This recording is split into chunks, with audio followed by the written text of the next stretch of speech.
Бүгін сіздерге брауни пирогының рецептімен бөлісетін боламын.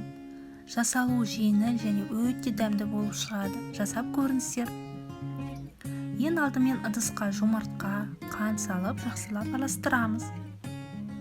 Үстіне сүт құямыз, араластырамыз. Содан кейін ұнға какао, қосылтқыш салып араластырамыз. Кейін сұйық массамызға құйып біркелкі тағы да араластырамыз. Бәрі жақсы араласқаннан кейін сұйық майды құйып, тағы да жақсылап араластырамыз. Формамызға құямыз.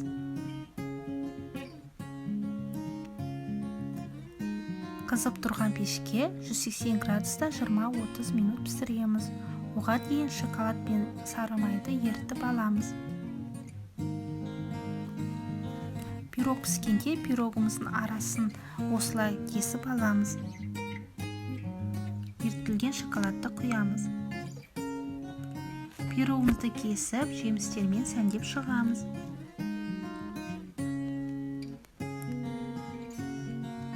Дайын.